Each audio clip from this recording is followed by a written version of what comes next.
In this video, we're talking about how real estate wholesaling works and starting the conversation. Stay tuned.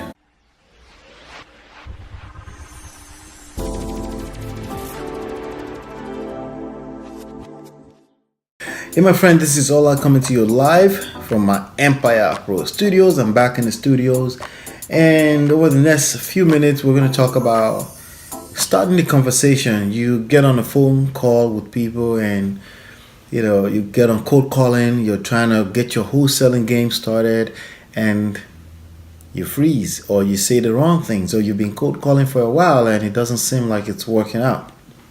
That's a real struggle for a lot of people. I get that question a lot, but I have a specific question here today. I want to dive through it together with you, and let's see if we can help this fellow.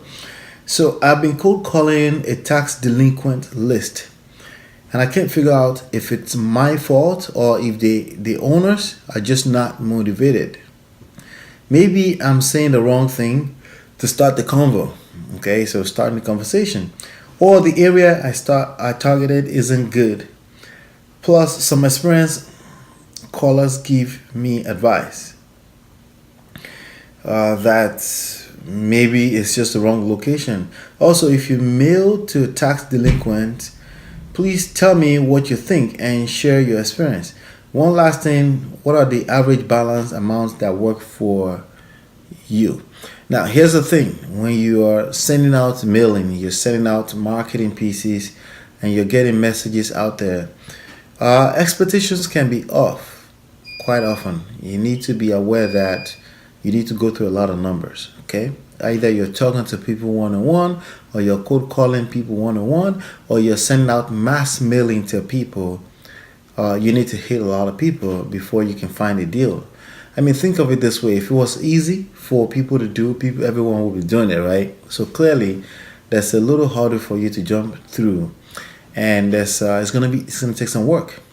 Okay, it's gonna take a lot of numbers, not necessarily hard labor work, but numbers. You got to get through a lot of people. So your question here is basically, how many people should you hit before you expect to get a hit, right? That's a good question, but it's a question that I can't answer.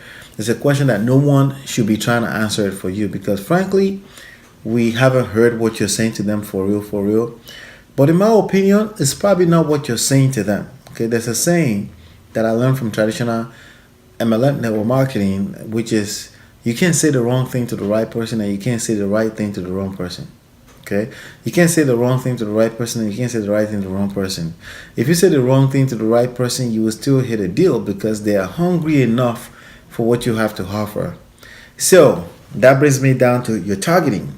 Is tax delinquent a good target? Yeah, it is a good target. Okay, but again, your expectation could be the numbers. All right, it could be the numbers. It could also be the contact information you have. How accurate are they? But for me, for what you're saying here, you actually got people on the phone. So if you got people on the phone, the first thing to marketing and prospecting is that you have to test different ways to pick their interest. Then you want to test that, and you want to keep track of it. And you want to set a SMART goal. And part of your SMART goal is the M in that SMART stands for measurable, and T for trackable. That means you can track what's going on.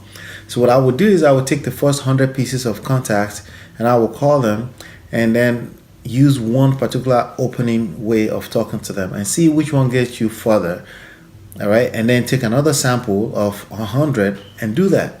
But the key thing here is statistics. Okay, you need a good sizable amount of samples before you can claim that your statistics work or not. If you don't do that, you'll basically be biting yourself, and you battle yourself, and you will quit prematurely, or you will spend too much time on stuff that's never gonna work. Okay, for me personally, I've tried a lot of marketing. Okay, so for me, I can tell you some things don't work, but particularly in my area. Okay, there are certain people you get on the phone with, and they are friendly with you. There's some people that you get on the phone with, and they already smell, and also it depends on what times you live in. When I was getting the business back in 2005, people were a lot more friendlier. Chances are, because in 2014, when I came back into the business, people weren't exactly as friendly, because times have changed. People don't necessarily like to be harassed over their phone or even by any kind of marketing. They like the idea of coming to you. They like the idea of being attracted to you. Attraction marketing is winning a lot more now because of the power of choice. People have the power of choice and they like to exercise that choice. They want to be able to go on the internet and search or stumble into you and decide that they want to reach out to you. It's just a better way of doing business. And plus, it puts you in the position of power, it puts you in the position of consulting. Okay, it's more of a consultative selling that you have to do, which means you take the time to listen to what they want and you deliver that, and making money or creating the services becomes a whole lot more easier. Okay, so because of that, it's very hard to say your numbers are accurate or they're not accurate. But what I can tell you is that you need to measure your own numbers, because basically the only thing you're competing against is yourself.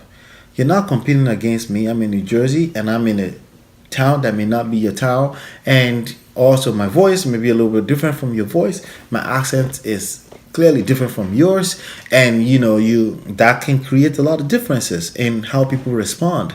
And people will tell me sometimes, oh, maybe because of my accent. I'm like, there's nothing wrong with your accent. You just need to know the right tone, the right thing to say to get people to stay a little bit longer on the phone with you. Ask quality questions and focus on helping that person. Because if you start your conversation from a standpoint of, I just want your house, and they're going to be like, I'm not selling my house, right?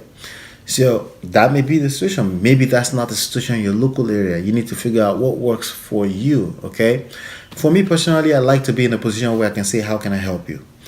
That means they're calling me, okay? That's the position I like to be in. I like when people reach out back to me. So I send out a lot of content, a blast text, a blast whatever, but I pick up the phone when people call me and I'm able to say, how may I help you? Then they have the choice of saying, don't call me again. Or they say, hey, I heard your message. Yes, I'm interested in selling my property. Either way, I can serve them what they want.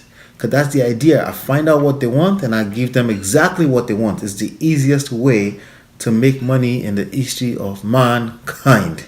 So, is it what you're saying in the beginning? It could be, but you could start from what I just shared with you. Just make sure you're always positioned in a place where you can say, how may I help you? All right.